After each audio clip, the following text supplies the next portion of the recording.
Hey guys, नमस्कार। मैं आपका दोस्त अमित। स्वागत है हमारे इस YouTube चैनल पर एक बार फिर से। आपके प्यार और आपकी रिस्पेक्ट के लिए मेरे स्टूडेंट्स तहे दिल से शुक्रिया। गाइस, आज की इस वीडियो के अंदर हम लोग बात करेंगे कि जो बच्चे हरियाणा की किसी भी यूनिवर्सिटी से, चाहे वो MDU है, चाहे वो CRSU है, चाहे वो गुरुग्राम यूनिवर्सिटी, किसी भी यूनिवर्सिटी से अपना बीएड कर रहे हैं और 2025 के अंदर वो अपने फर्स्ट ईयर या सेकेंड ईयर के रीअपीयरमेंट के किसी के भी एग्जाम देंगे, तो जो बच्चे खास तौर से वर्किंग हैं, जो रेगुलर स्टडी नहीं कर पाते, तो उन बच्चों को अपनी जो स्टडी है वो किस ढंग से और किस तरीके से करनी है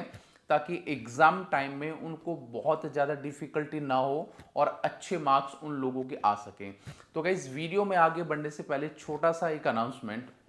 अगर आप वर्किंग स्टूडेंट हैं, अगर आपके पास बिल्कुल भी टाइम नहीं है और आप जो है किसी स्कूल में कार्यरत हैं, तो आप लोग अपनी बीएड की तैयारी के लिए जो हमारे इंपॉर्टेंट क्वेश्चन हैं, हैंडमेड नोट्स, वो हमारे पास बहुत रीजनेबल प्राइस पर हर यूनिवर्सिटी के अवेलेबल हैं। तो जो नंबर नीचे शो हो रहा है आपका 9996060785 पर हाई का टेक्स्ट करेंगे और पेमेंट के जस्ट बाद क्या है, वो इंपॉर्टेंट क्वेश्चन के जो नोट्स हैं वो आपके नंबर पर पहुंच जाएंगे, जिससे आप अपनी स्टडी कर सकते हैं। तो गाइज, अब मैं यहाँ पर कुछ ऐसे इंपॉर्टेंट पॉइंट्स आप लोगों से डिस्कस करना चाहूँगा जो वर्किंग स्टूडेंट या सभी स्टूडेंट के लिए बहुत ज़रूरी हैं, क्योंकि बीएड में इतना कुछ पढ़ने के लिए होता नहीं है, बट फिर भी बहुत सारी टेक्निकल टर्म्स हैं जो आप लोगों को ड्यूरिंग द एग्ज़ाम या फिर एग्ज़ाम से पहले आप लोगों को पता होनी चाहिए कि आप लोगों को अपना एग्ज़ाम कैसे देना है और एग्ज़ाम की जो तैयारी है वो कैसे करनी है। तो पहला पॉइंट मैं बताऊंगा कि जो हर सब्जेक्ट के जो इम्पोर्टेंट जो टॉपिक हैं, मान लिया आप बीएड के एग्जाम दे रहे हैं, तो जो भी आपका सब्जेक्ट है, जैसे फर्स्ट ईयर में 5 सब्जेक्ट है, सेकंड ईयर में 7 सब्जेक्ट है, जो भी आपका पेपर है, सब्जेक्ट है, उसके जो टॉपिक हैं, आपके इम्पोर्टेंट टॉपिक, उनको आपको डेफिनेटली पढ़ना है। अब सवाल यहाँ पे ये आएगा कि सर, जो इंपॉर्टेंट टॉपिक है या इंपॉर्टेंट क्वेश्चंस है वो हम लोगों को कैसे पता चलेंगे। गाइज, आप इनको बुक में खुद भी जो है सर्च कर सकते हैं, बट जो मैंने आपको ऑलरेडी बताया था कि इंपॉर्टेंट क्वेश्चन की सीरीज हमारे पास अवेलेबल है, वो भी आप ले सकते हैं, पेड है। ठीक है, तो आप बुक के अंदर अपने सेंस ऑफ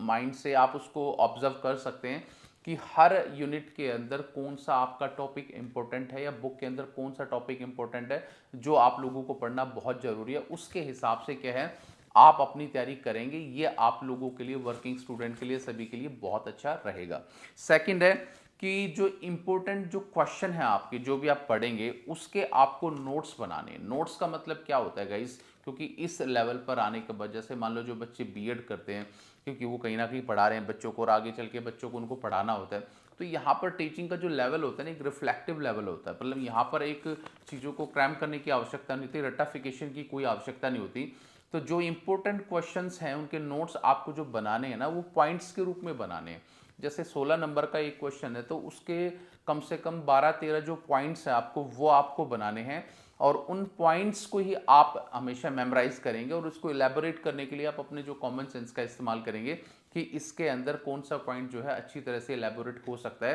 ताकि आप लोगों के बेहतर और बहुत अच्छे नंबर आ सकें। अगला है,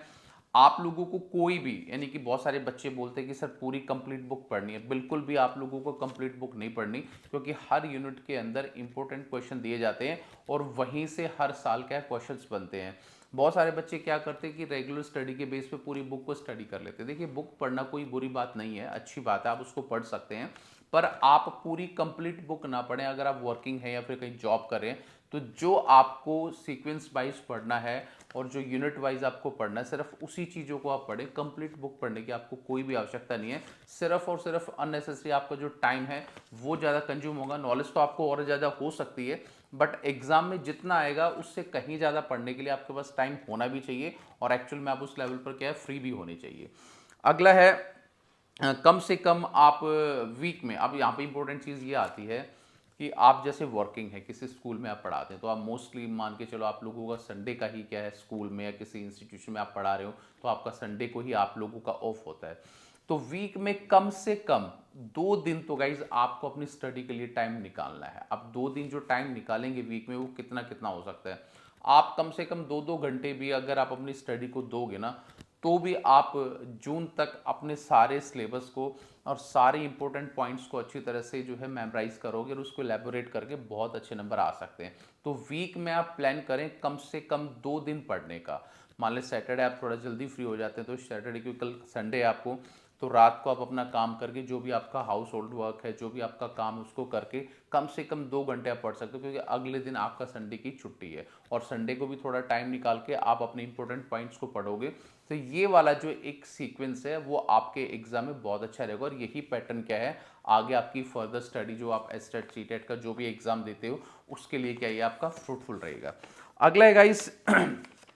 अब यहाँ पर क्या होता है, जैसे बहुत सारे जो टीचर्स होते हैं वो स्कूल में पढ़ा रहे होते हैं, ठीक है, उनकी जो हैंड राइटिंग है वो तो बहुत अच्छी होती है। अब कुछ बच्चे ऐसे होते हैं जो स्टार्टिंग से उनकी हैंड राइटिंग बहुत अच्छी नहीं होती है और लिखने की प्रैक्टिस भी ग्रेजुएशन मास्टर्स के बाद अगर 2 4 5 साल का गैप है, अगर आप कहीं पढ़ा भी नहीं रहे और सिर्फ कुछ और जॉब कर रहे हो, उसके साथ साथ आप पैरेलल में बीएड कर रहे हैं, तो वहाँ पर जो राइटिंग इंप्रूवमेंट जो प्रोसेस है वो बहुत इंपॉर्टेंट है। तो राइटिंग का मतलब मैं यहाँ पे ये बोलना चाहूँगा कि राइटिंग देखिए हर बच्चे की अलग हो सकती है। मैं ये नहीं कहूँ कि आपको बिल्कुल मोती जैसा लिखना है, बस कोशिश ये कीजिए कि जब आप एग्ज़ाम के अंदर आप जाते हैं तो वहाँ पर वर्ड्स को आप इस प्रकार से मेंशन करो ताकि एग्जामिनर को वो चीज़ समझ में आ सके, और एग्जामिनर को वो चीज़ अच्छी तरह से समझ में आएगी ना तो वो आपको नंबर क्या है जल्दी देने की कोशिश करेगा। और जिन बच्चों की राइटिंग की प्रैक्टिस नहीं है, जैसे बहुत सारे बच्चे एग्जाम में बैठते हैं फर्स्ट एग्जाम के अंदर, उनका प्रॉब्लम क्या आता है कि सर आज मैं बैठा और 3 घंटे से ज़्यादा ही मेरा पेपर जो टाइम है वो कंज्यूम होने लगा, तो मुझे कम से कम 1 या 2 क्वेश्चन मेरा रहेगा। वो रहना ही है क्योंकि आप लोगों ने